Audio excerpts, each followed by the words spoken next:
요한복음 17장 9절, 10절, 11절 세 절 말씀입니다. 내가 그들을 위하여 비옵나니 내가 비옵는 것은 세상을 위함이 아니요 내게 주신 자들을 위함이니이다. 그들은 아버지의 것이로소이다.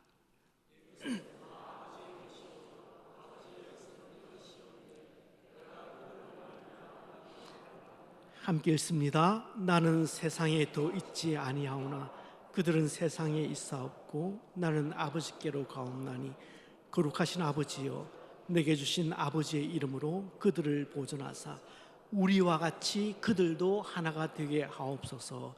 아멘. 기독교를 보면 정말 교파도 많고 교단도 많습니다. 아마 이 가운데 신앙생활을 오래 하셨어도 교파와 교단을 잘 구분하시지 못하는 분도 계실 텐데요. 그러니까 우리가 이해하는 교파라고 하면은 장로교, 감리교, 침례교, 오순절 이런 것을 교파라고 합니다. 그런데 이 한 교파 안에는 다양한 교단들이 그 아래에 들어가 있습니다. 그러니까 장로교라고 해서 다 같은 장로교가 아니라 그 안에도 여러 교단들이 들어가 있습니다. 예를 들어서 기독교 장로회, 예수교 장로회, 합동, 통합, 고신, 대신, 예전에는 합동 사당동파, 합동 방배동파, 합동 정통, 합동 개혁, 노량진 측 그리고 성내동 측 이런 것들은 전부 다 교단입니다. 이건 교파가 아니고 이건 교단이에요. 그러니까 전 세계적으로 장로교 안에만 해도 수백 개의 교단이 존재합니다. 여러분, 도대체 교단은 왜 이렇게 많이 갈라지는 것일까요? 이렇게 교단이나 교파가 나누어지는 것이 과연 바람직할까요? 사실 교단과 교파가 나누어지는 것에 대해서 굉장히 많은 비판을 받아왔습니다. 하지만 사람들이 모인 곳에서 자기들의 이해관계에 따라서 그룹이 나누어지지 않는 곳은 제가 아는 범위에서는 없는 것 같아요. 어찌 생각하면 교단과 교파가 나누어지는 것을 이해하는 것은 그렇게 어려운 일은 아니겠다, 그런 생각이 듭니다. 여러분, 사실 교회 안에도 얼마든지 파벌이 존재합니다. 가장 흔한 것이 목사파와 장로파, 그리고 찬송가파와 복음성가파, 그리고 고향이 어딘가에 따라서 지금은 조금 희미합니다만은 전라도파와 경상도파, 그리고 서울파와 지방파. 같은 서울이라도 제가 이민교회에 있을 때는 저희 교회가 이북에서 내려오신 분도 꽤 계신데 서울 거의 대부분들이 서울 분이었어요. 어느 날 그 말씨에 대해서 서로 얘기를 하다가 서울 말씨도 사대문 안에 있는 서울 말씨하고 사대문 밖의 서울 말씨가 다르대요. 그래서 제가 그러면 두 분을 한번 비교를 시켜봤거든요. 그 장로님이 이제 사대문 안에 아주 오랫동안 그렇게 사시다가 초상 대대로 사대문 안에 사시다가 이제 이민을 오신 케이스인데 들어보니까요, 저는 그동안 그 차이를 구분을 못했는데 사대문 안에만 살았던 서울 말씨하고 사대문 밖의 서울 말씨가 다르더라고요. 그래서 서울 말씨도 다 같은 게 아니요, 그렇게 얘기를 하십니다. 또 찬양팀 준비를 다 마치고 난 다음에 어떤 간식을 먹을까에 따라서 맥도날드파와 롯데리아파가 또 나뉩니다. 셀 수 없이 많은 파들이 사실 교회 안에도 존재할 수 있습니다. 여러분, 성도들 사이에 이런 파가 최초로 그렇게 생긴 것은 언제일까요? 요한복음 9장에 보시면 나면서부터 시각장애인 된 자를 고쳐주시기 위해서 예수님이 침을 뱉으시고 그 진흙을 개어서 그 개인 진흙을 그 시각장애인 눈에 발라서 그리고 난 다음에 실로암 물가에 가서 씻으라, 그렇게 명령하시죠. 그래서 그 시각장애인이 물가에 가서 그 진흙을 깨끗이 씻고 나니 눈이 떠졌습니다. 그런데 마가복음 10장에 보시면 바디메오라는 사람이 나옵니다. 이 바디메오라는 사람도 시각장애인이죠. 그런데 이때 예수님은 진흙을 사용해서 그 장애인인 바디메오를 고쳐주신 것이 아니라 그냥 말씀만으로 바디메오의 눈을 뜨게 하셨습니다. 그래서 요한복음을 중심으로 예수님은 진흙이라는 수단을 사용해서 시각장애인이 눈을 뜨게 하셨다고 그 진흙의 중요성을 강조한 진흙파가 생기게 되었고, 마가복음을 중심으로 예수님은 어떤 수단에도 의존하지 않고 오직 말씀만으로 병을 고친다고 해서 그래서 반진흙파가 생겼습니다. 물론 이 두 파는 역사상 실제했던 파들은 아닙니다. 존 맥닐이라는 목사님이 사람들은 결국은 각자의 소신과 경험에 의해서 어떤 상황을 판단하고 그래서 불가피하게 서로 나누어질 수밖에 없다는 것을 말하면서 예를 들어서 했던 이야기입니다. 그러니까 이 맥닐 목사님의 주장은 예수께서 모든 시각장애인들을 똑같은 방법으로 고쳐주셨다면 이런 파벌이 교회 안에서 생기지 않았다는 겁니다. 그런데 너무 다양한 방법으로 주님은 병자들을 고쳐주셨기 때문에 자신의 소중한 경험을 바탕으로 한 그 경험들을 주장하는 사람들 때문에 이런 파벌들이 교회 안에도 생길 수밖에 없다는 그런 논지로 얘기를 하셨습니다. 이게 어찌 보면 참 우스갯소리 같지만은 저는 이 이야기 속에 날카로운 통찰력이 숨어 있다고 저는 생각합니다. 여러분, 신앙생활을 하면서 우리는 누구나 자신의 깨달음 그리고 자신의 그 경험을 소중하게 생각합니다. 그리고 이런 개인적인 깨달음과 경험이 판단의 중요한 잣대가 됩니다. 충분히 저는 이해됩니다.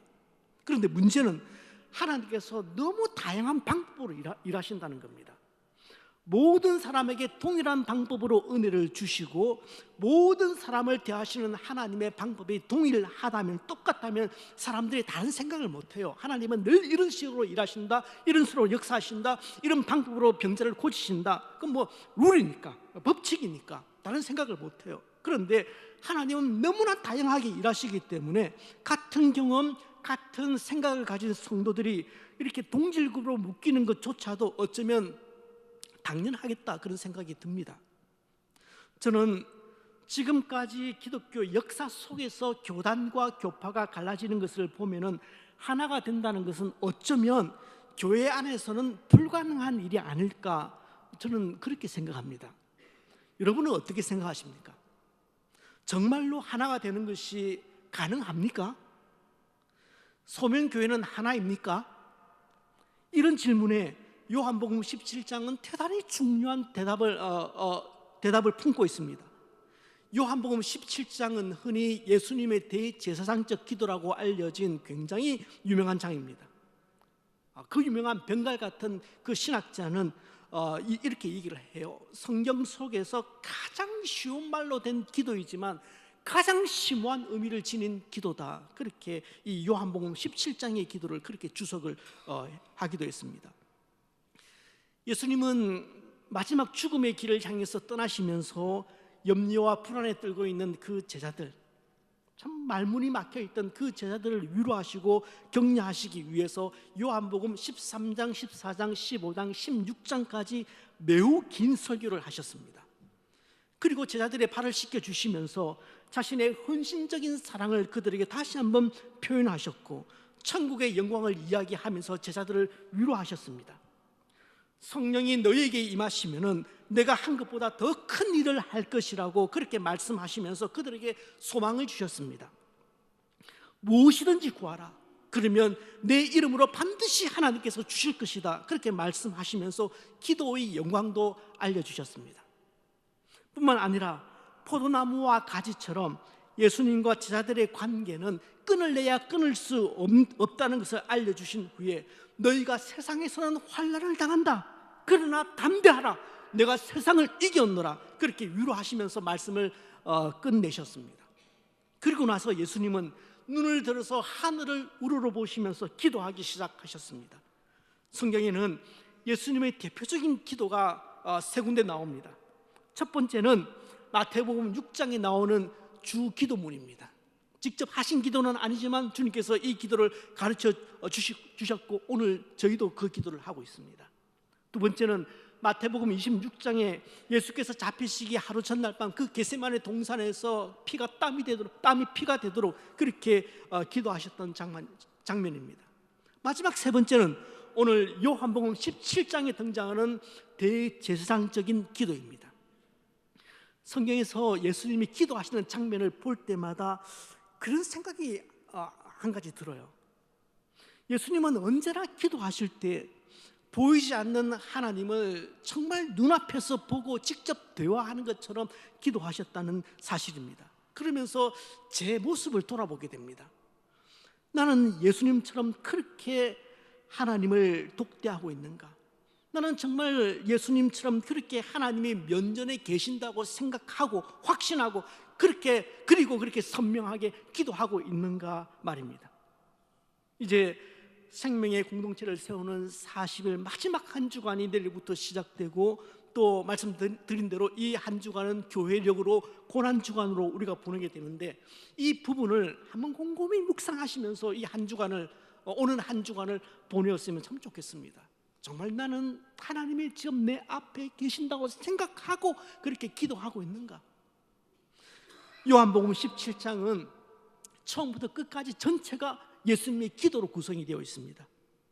그래서 이 구절이 너무 길다 보니까 이 기도를 조금 더 이해하기 쉽게 구분을 좀 하는데요, 처음에는 예수님 자신을 위한 기도가 1절에서 5절까지 등장합니다. 그리고 난 다음에 6절부터 19절 말씀까지는 제자들을 위한 기도가 등장을 합니다. 그리고 마지막으로는 장차 지상에 나타날 교회와 그 교회를 이룰 성도들을 위해서 기도를 하는 장면이 마지막 구절에 등장합니다. 그러나 17장에 나오는 이 예수님 전체의 기도를 가지고 이거는 이거고 저거는 저것이고 요거는 요것이다, 그렇게 각각 따로 떼서 설명하는 것은 저는 좀 불편하고 반대합니다. 왜냐하면 이 세 가지 기도 내용이 전부 다 밀접하게 연관되어 있다고 저는 생각하기 때문입니다. 하지만 이 기도 가운데 저의 가슴을 계속 두드리고 있는 것이 뭐냐 하면은, 우리와 같이, 우리가 하나 된 것 같이 저들이 하나 되게 하소서, 이 간구입니다. 이 간구는 17장 기도문에서 몇 번 반복이 됩니다. 반복은 강조를 의미합니다. 예수께서 이 중요한 기도 가운데 몇 번이나 하나됨을 위해서 반복을 하셨다면 그만큼 우리의 하나됨이 중요하다는 말이겠죠. 그런데 여러분, 하나됨은 주님만 그렇게 중요하게 가르치신 것 아니지 않습니까? 사실 어느 단체든지 하나됨의 중요성에 관해서 말하지 않는 단체는 없습니다. 그래서 어느 단체나 어느 조직이든지 하나됨을 깨뜨리는 그 구성원은 그 단체나 조직에서 살아남기 쉽지 않습니다. 심지어는 그 조직 폭력배들도 끈끈한 의리를 통한 하나됨을 강조합니다. 하나됨은 공산당도 강조를 하고 히틀러도 강조했습니다. 우리가 출근하는 회사도 마찬가지겠지요. 하나됨의 중요성을 모르는 사람은 쉽게 진급할 수 없지 않습니까? 여러분, 사이비 단체는 어떻습니까? 그 안에서는 그야말로 하나됨이 생명입니다. 절대 복종을 통해서 하나가 되도록 그렇게 만들죠. 이처럼 하나됨은 우리 사회 안에 있는 대부분의 조직들이 내세우고 있는 절대 가치 중에 하나입니다. 그런데 예수께서 기도하신 하나됨은 이 세상 조직들이 말하는 그 하나됨과는 결이 좀 다릅니다. 그렇다면 예수님이 그토록 원하셨고 추구하신 우리의 하나됨, 또 우리가 추구해 가야 할 하나됨은 과연 어떤 하나됨일까요? 앞으로 어떤 하나됨으로 40년을 우리가 또 걸어가야 할까요? 저는 오늘 말씀을 통해서 상처를 통한 그 상처 속에서 우리가 어떤 화해자의 역할을 할 것인가, 그 강론의 말씀은 이 공동체 40일이 끝나고 나서 강론의 말씀을 드리기로 하고, 오늘은 하나됨을 이루어 가려고 하는, 또 그 하나됨을 지켜가는 화해자로서의 관점에서 총론에서 말씀을 드리고 싶습니다. 여러분, 주님께서 원하시는 하나됨은 첫 번째, 배타성을 의미하지 않습니다. 먼저 하나됨에는 무서운 역기능이 하나 숨어 있다는 것을 먼저 상기시켜 드리고 싶습니다. 사실 우리 민족만큼 하나됨을 강조하는 민족이 세상에 그렇게 많지 않습니다. 어릴 적부터 단일 민족이다, 우리 민족은 단일 민족이다, 그 교육을 받으면서 자란 때문인지, 아니면 잦은 외세의 침략에서 그렇게 살아남는 법을 터득해서 그 때문인지, 그것도 아니라면 원체 이 민족은 정이 많은 사람들이어서 그런지는 몰라도 우리는 하나됨을 최고의 미덕으로 삼아왔습니다. 그래서 웬만한 비윤리적인 행위들은 좀 용납이 되어도, 또 시간이 지나가면 그 잊어주지만, 그러나 하나됨을 깨뜨리는 행위는 쉽게 용납이 되지 않습니다. 그래서 우리는 모르는 사람하고 대화를 시작을 해도 서로 공통된 부분을 찾기 위해서 부단히 애를 씁니다. 어떨 때 보면 그 인터뷰를 하는 수준 같아요. 고향은 어디신가요? 지금 어디 사십니까? 부산 오신 지는 얼마 되셨습니까? 학교는 어디를 다녔는지, 또 자녀는 어떻게 되는지, 이렇게 탐색을 하다가 30년 전에 해운대역 근처에 살았다는 그 공통점을 딱 발견하는 순간, 그때부터 대화가 갑자기 급물살을 타기 시작합니다. 아, 거기 사셨군요. 그 근처에 있던 구멍가게 기억나십니까? 아, 그 옆에 있던 빵집은요, 그 빵집에서 고등학생들 데이트 많이 했지 않습니까? 그러면서 막 이야기꽃을 피우게 됩니다. 그렇게 동질감을 형성하면서 하나가 되어갑니다. 이처럼 대화를 풀어나가기 위해서 하나됨을 찾기도 하지만, 많은 경우에는 특정 집단, 동질 집단을 만들기 위해서 하나됨을 추구합니다. 그런데 이렇게 하나됨을 강조했기 때문에 발생한 역기능이 하나 있습니다. 무엇이냐 하면 우리라고 하는 아주 높은 울타리입니다. 여러분, 하나됨을 잘 이해를 하면 좋지만 잘못 이해하면 그 하나됨은 다른 사람을 소외시키는 아주 무서운 도구가 된다는 것을 기억하셔야 합니다. 오용된 하나됨, 그릇된 하나됨 안에는 무서운 집단 이기주의가 숨어 있다는 것을 우리는 잘 알고 있습니다. 그릇된 하나됨이 끼리끼리의 패거리 의식으로 드러나는 것은 시간 문제입니다. 배타적인 하나님이 지난 역사 속에서 어떤 집단적인 광기를 만들어내었는지 우리 잘 아시잖아요. 교회 안에서도 이 하나됨을 잘못 이해를 해서 그리스도의 몸을 세우는 것이 아니라 성도 간의 마음을 나누고 편을 나누고 파당을 만들고 위화감을 조성해서 주님의 몸을 만신창이로 그렇게 찢어 놓은 것 한두 번 아니잖아요. 하나됨을 강조한 만큼 분파가 생겼고 파벌이 생기지 않았습니까? 그런데 오늘 주님 기도하고 계신 하나됨은 결코 배타적인 하나됨을 의미하지 않습니다. 교회 안에서의 모든 모임이 기억해야 할 원칙이 있다면 그것은 언제든 그 모임은 오픈되어 있어야 한다는 것입니다. 그것이 어떤 모임이든지 간에 교회 안에서 있는 모임은 오픈되어 있어야 한다는 것입니다. 예전에 울산에서 사역을 할 때 그때 죽은 교회를 한번 살려보겠다고 정말 저로서는 제 모든 것을 다 쏟아보았습니다. 강의를 하러 오라는 것도 다 집어치우고, 그리고 책을 써야 한다는 그 논문을 내었으니까 책을 써야 한다는 그것도 다 포기해버리고 오로지 이 교회 살리겠다. 그래서 정말 제 모든 것을 다 부어서 올인을 하였습니다. 그렇게 이제 조금씩 교인들이 성장하기 시작하는데, 그런데 이 100명 선을 못 넘어가는 거예요. 그 깔딱고기에서 계속 깔딱깔딱 하는 겁니다. 이게 점차 안 되는 거예요. 그런데 결국 그 선을 넘어서고 또 110, 120, 130, 140, 150 딱 갔을 때 저희 교회에 있던 참 교회를 사랑하는 그 안수 집사님이 저에게 이런 얘기를 해요. 목사님, 우리 교회 너무 좋으니까 지금 우리 교회 더 이상 키우지 맙시다. 우리 교회 부흥시키지 맙시다. 여기까지만 합시다. 지금 너무 좋습니다. 사실 너무 좋았습니다. 정말 한 가족 같았고, 주일날 예배 오는 것이 서로 기다려지고 함께 모이면 그렇게 즐거울 수가 없고, 또 그런 사람들이 예배를 드리니까 그 예배가 얼마나 은혜가 되겠습니까? 그 예배 가운데 은혜가 있고, 그런데 제가 그분에게 엄히 경고를 했습니다. 다시는 그런 말 하지 말라고. 그게 바로 교회를 죽이는 생각이라고. 여러분, 간혹 새신자들이 와도 아주 시큰둥한 교회들이 간혹 있습니다. 여러분, 그 교회는 5년 안에 망할 교회입니다. 그리고 교회가 또 부흥해서 등록교회 300명이 넘어가니까 더 이상 그런 말을 하지 않았습니다.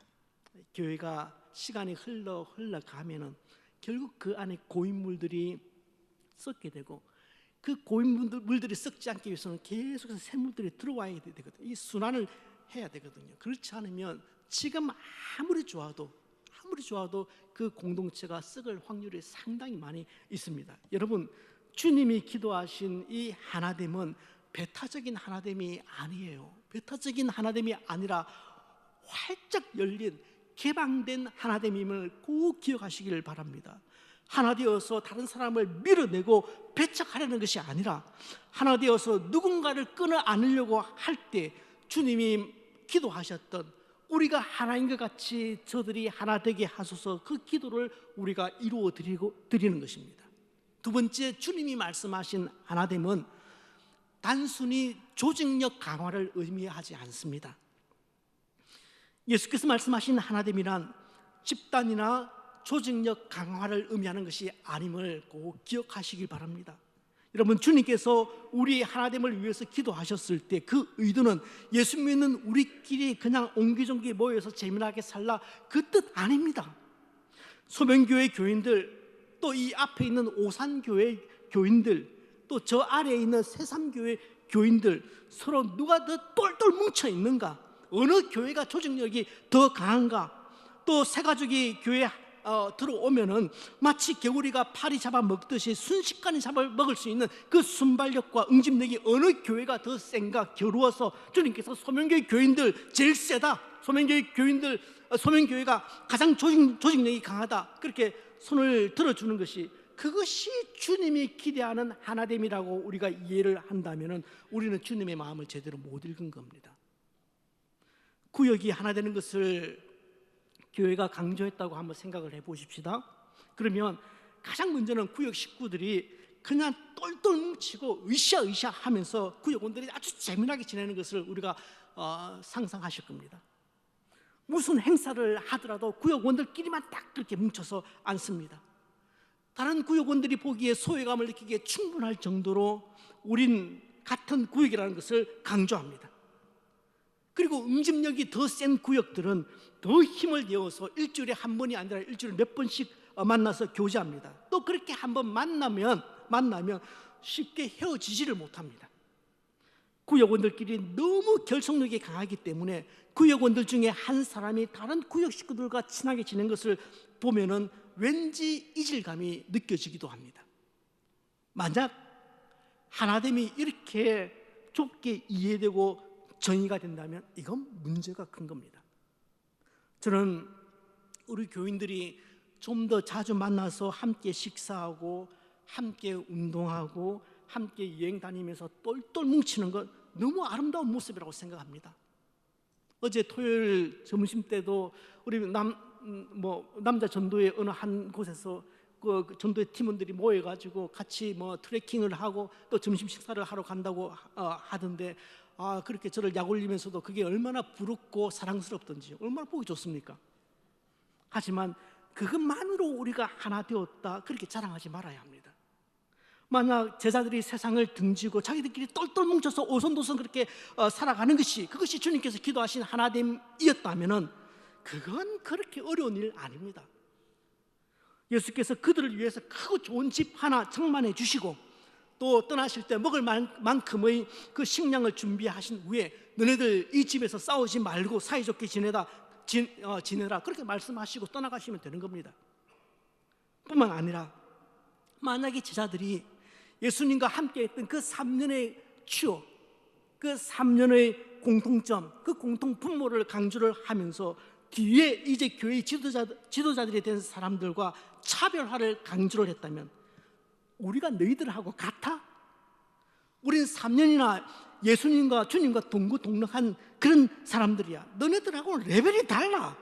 그러니 우리랑 맞먹으려고 하지 마. 그래서 그들만의 그룹을 만들어서 울타리를 치고 교제권을 형성했다면 초대교회는 과연 어떻게 되었을까요?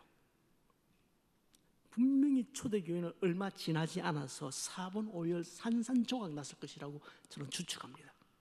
여러분, 예수님이 기도하신 하나됨이란 우리의 필요를 채우는 것을 넘어서 다른 사람의 필요와 부족을 채우는 것을 의미합니다. 적어도 예수님이 기도하신 하나됨은 다른 사람들이 함부로 근접할 수 없을 정도로 높은 성을 쌓는 것이 아니라 많은 사람들이 쉽게 오름직한 동산이 되는 것, 그것이 주님께서 기도하신 하나됨이란 말입니다. 세 번째, 주님이 기도하신 하나됨은 서로 똑같아지는 것을 의미하지 않습니다. 이야기를 나눌 때 서로 공유되는 부분이 없거나 공감대가 형성되지 않으면 그때 나눌 수 있는 대화의 폭이 얼마나 좁아진다는 거 우리 잘 아시잖아요. 때문에 생각이 같고 경험이 같은 사람들과 함께 있으면 그러면 참 편하죠. 참 편하고 좋습니다. 그런데 우리가 살아가면서 같은 경험, 일치된 생각 가진 사람들 만나는 거 쉽지 않잖아요. 오랜만에 마음이 맞는 사람 만났다, 그런 생각이 드는 순간 정치적인 이야기를 하다 보니까 정치적인 입장이 다르고 지지하는 정당이 다르다는 것을 확인하면은 금방 경계하는 마음이 생기고 마음이 닫혀버립니다. 특별히 이번 탄핵 정국 시기를 보내면서 마음과 생각이 하나 된다는 것이 얼마나 어려운지 사실은 이거 불가능에 가깝구나라는 것을 다시 한번 경험하게 됩니다. 여러분, 교회 안에서도 마찬가지입니다. 자녀 교육이 우선이다, 다음 세대 교육이 우선이다, 그렇게 말하는 성도들이 있는가 하면은 선교가 우선이지 그렇게 주장하는 성도도 있습니다. 전도를 지상 최고의 사명으로 생각하는 성도님도 계시지만 가난한 자를 돕는 구제를 가장 우선시하는 성도님도 계십니다. 이렇게 또 간 영역 안에서 또 관심이 달라질 수 있습니다. 예를 들어서 선교에 관심이 있는 분들 가운데서도 해외 선교에 관심이 있는 분들이 계시고 국내 선교에 관심이 있는 분들이 계십니다. 또한 직장 선교에 관심이 있는 분들도 계시고 학원 선교에 관심이 있는 분들도 계시고 지금은 이주민 선교에 대해서 관심이 계신 분들도 있습니다. 이렇게 관심도도 또 세분화됩니다.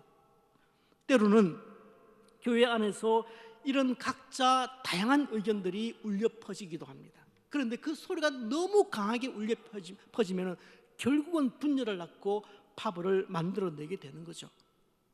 교회에서 다음 세대 신앙교육 강조하는 것 틀렸다 말할 수 없습니다. 선교를 그렇게 핏들을 세워서 강조하는 것, 그거 틀렸다 말할 수 없습니다. 최선을 다해서 구제하는 것 주님이 아주 기뻐하십니다. 그런데 이런 상황 속에서 우리 교회는 이제 다음 세대를 양육하는 교회입니다. 여기에 모든 생각들, 모든 관심들 여기에 맞추십시오. 이제부터는 다른 생각들, 다른 주장들 허용하지 않겠습니다. 앞으로 40년은 이제 우리 다음 세대를 세우면서 그렇게 나아갈 것입니다. 그렇게 말하면 저는 주님께서 말하신 그 하나됨을 잘못 이해한 겁니다. 하나됨을 똑같아지는 것이라고 이해하는 분들이 계십니다. 그렇지 않습니다. 성경에서 말하는 하나됨은 똑같은 모양을 만들어내자는 것이 아닙니다. 아니, 비슷한 모양을 우리 좀 그래도 만들어 보자, 그것도 아닙니다. 하나됨은 붕어빵을 만들어내는 것이 아닙니다. 하나됨은 서로 조금씩 다른 퍼즐들을 함께 맞춰가는 것입니다. 그 과정을 소중하게 생각하는 것이 주님께서 말씀하시는, 기도하시는 하나됨입니다. 저는 종종 교회 안에서 문제가 발생하는 그 이유가 서로 우리가 다르기 때문에, 그래서 문제가 발생하는 것이 아니라 서로 다름을 인정하지 않기 때문에 교회 안에서 문제가 발생한다고 생각합니다. 다르다는 것을 인정하지 않고 하나만 주장하고 그렇게 주장할 때 싸우고 다투는 것, 시간 문제죠. 그러니까 내 생각, 내가 가지고 있는 사전적인 지식, 그리고 내 경험으로 이래 해야 된다, 선교는 이렇게 해야지, 그것을 주장하기 시작하면 그 안에서 다툼이 일어나는 것, 시간 문제입니다. 그래서 교회 안에서 견해의 차이를 인정하며 일하는 것이 어쩌면 서로 다른 견해의 차이를 없애려고 하는 것보다 훨씬 더 지혜롭다고 저는 생각합니다. 예, 서로 다름을 인정하면서 한 몸으로 지어져 가는 것입니다. 그러니 갈등도 있고 그 안에 아픔도 있습니다. 때로는 서로에 대한 판단과 정죄도 있을 수 있습니다. 한 몸으로 지어져 가는 과정이기 때문에, 우리는 공사 중이기 때문에, 완공된 집이 아니라, 완공된 교회가 아니라 우리는 지어져 가고 있는 교회 안에 있기 때문에 그렇습니다. 그래서 이 과정에서 반드시 한 가지 기억해야 할 사실이 있습니다. 그것은 한 형제됨입니다. 여러분, 어떤 경우에도 우리가 한 형제라는 사실을 놓치면 안 되는 겁니다. 서로 생각이 다르고 서로 주장하는 바가 달라서 그 안에 불편함이 있더라도, 그래서 회의를 하는데 서로 부대낌이 있더라도, 그러나 잊지 말아야 할 것은 우리는 한 형제다. 그것은 잊지 말아야 합니다. 저는 개혁신학을 공부한 장로교 목사입니다. 저는 저의 신학적인 입장에 대해서 아주 분명한 확신이 있습니다. 그래서 절대 다른 교파로를 못 갈 것 같아요. 유학하던 시절 저희 후배들 가운데서 이제 교단을 옮겨가는 목사들이 좀 있었습니다. 우리 고신교단에서 합동으로 통합으로 뭐 다르게 옮겨가는 목사님, 후배 목사님들이 있었습니다. 이해했습니다. 살아야 하니까. 제가 거의 선배급이었는데 그렇게 후배들이 그러지 말라고 얘기를 하면서도 그렇게 가는 후배들을 잡을 수가 없었습니다. 하지만 마음은 많이 불편했습니다. 그런데 교단을 넘어서는 게 아니라 장로교에서 오순절교로 넘어가는 후배도 있었습니다. 저는 지금도 그 후배를 이해할 수가 없습니다. 솔직하게 말씀드리면 진짜 박쥐 같다, 그 생각 지금도 변함없습니다. 여러분, 한 사람이 훈련을 받고 목사가 되는 것은 그 사람 혼자만의 헌신으로 되는 것 아닙니다. 교단과 신학교가, 그리고 교회가 유형무형으로 그를 열심히 후원했기 때문에 그가 목사가 된 겁니다. 저는 아마도 죽을 때까지 장로교 목사로 갈 것 같습니다. 누가 저더러 오순절 목사나 감리교 목사 되라면 저 못할 것 같아요.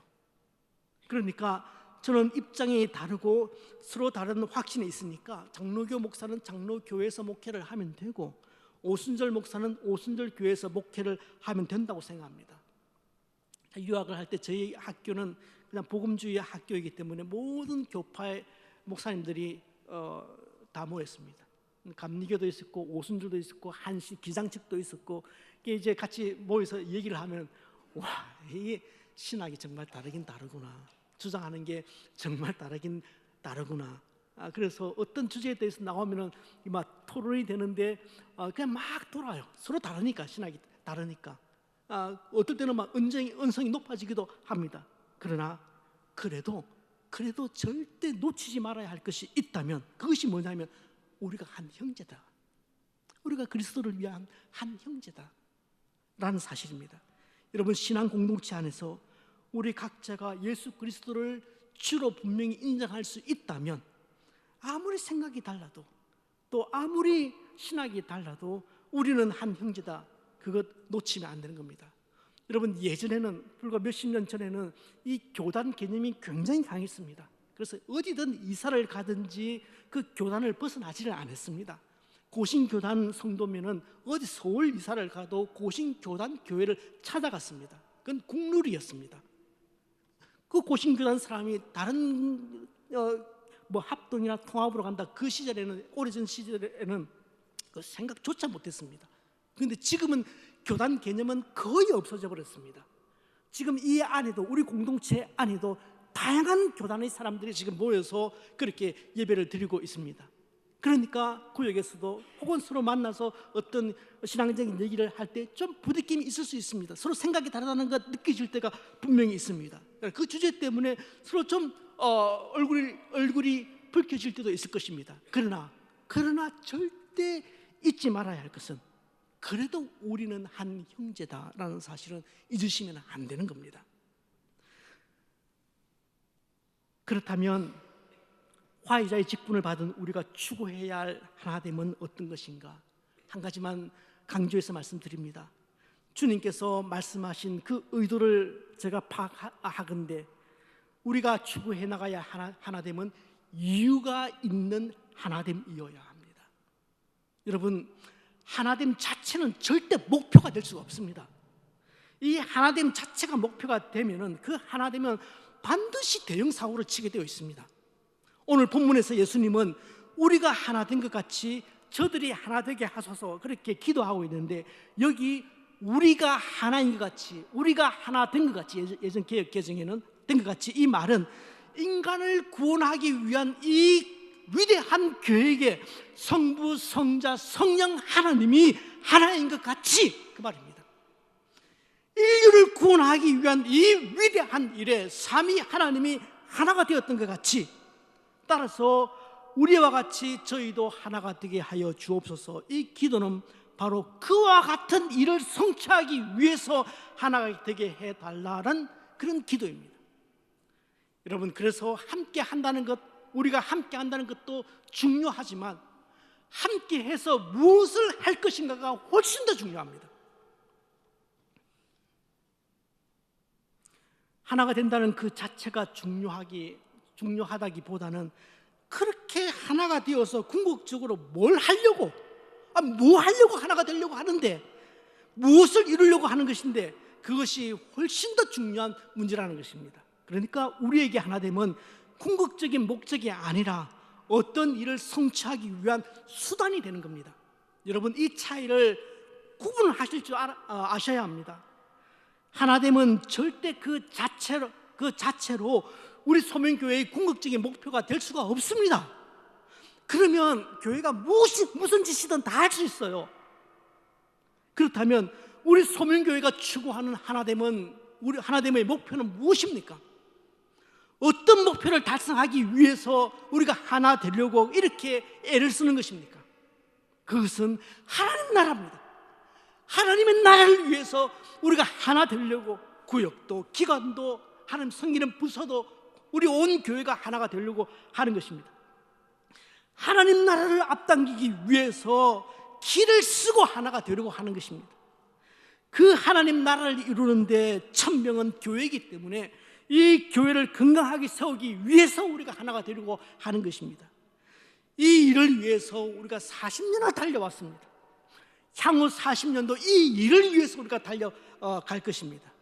내 가정에, 내 이웃에게, 내가 일하는 곳에서 그 동료들에게, 그리고 세계 만방에 하나님 나라를 선포하고 하나님 나라를 보여주기 위해서, 그 일을 위해서 우리가 한 마음이 되고 하나가 되어야 된다는 얘기입니다. 다시 강조드립니다. 하나됨보다 더 중요한 것이 있다면 하나 되려고 하는 이유입니다. 그리고 그 이유를 위해서 우리는 하나됨을 추구하고 그 하나됨을 지켜야 합니다. 바울 선생님은 에베소서 4장 3절에서 이렇게 말씀합니다. 함께 한 목소리로 크게 읽습니다. 평안에 성령이 하나 되게 하신 것을 힘써 지키라. 한 번만 더 읽을까요? 평안에 매는 줄로. 그렇습니다. 여러분, 말씀 맺습니다. 사랑하는 성도 여러분, 교회는 붕어빵을 찍어내는 곳이 아니라 퍼즐을 맞춰가는 곳입니다. 서로 조금씩 다 다름이 있어요. 다 다름이 있지만 그것을 부정하거나 그것을 배척하는 것이 아니라 다름을 인정하고 서로 끌어안고 보듬어서 하나님 나라를 위해서 일하는 곳이 바로 교회 공동체, 신앙 공동체인 겁니다. 하지만 우리는 하나됨을 위해서 공통점을 찾았습니다. 그래서 공통점이 없는 사람들을 정말 힘들게 하기도 했습니다. 우리가 하나됨을 강조한 만큼 분파가 생겼고, 하나됨을 주장한 만큼 파벌이 생겼습니다. 하나됨을 우리가 말하고 나서는 꼭 상처받는 사람들이 생겼습니다. 하나됨을 주장하면 주장할수록 그 속에 들어가지를 못해서 외로워하는 사람들을 우리가 만들어냈습니다. 그러면서도 우리는 하나됨을 지키자고 결기하며 기도했습니다. 여러분, 주님이 하셨던 기도, 아버지여 우리가 하나인 것 같이 저들도 하나 되게 하소서라는 기도는 그런 기도가 아닙니다. 저들이 하나님 나라를 위해서 다른 사람들을 끌어안게 하소서라는 기도였습니다. 저들이 하나님 나라를 위해서 다른 사람들을 이해하게 하소서라는 기도였습니다. 나와 다름을 가진 이를 용납하게 하소서라는 기도였습니다. 그런 그들에게, 나와 다른 그들에게 손을 내밀게 하소서라는 기도였고, 하나님 나라를 위해서 살게 하소서라는 기도였습니다. 여러분, 그 기도를 하실 수 있기를 바랍니다. 사랑하는 성도 여러분, 지난날 우리는 하나였습니다. 지금 우리는 하나입니다. 앞으로도 하나됨을 추구하며 힘써 그 하나됨을 지켜나갈 것입니다. 왜요? 그리스도 예수의 푸른 계절이 이 땅에 오도록 하기 위해서입니다.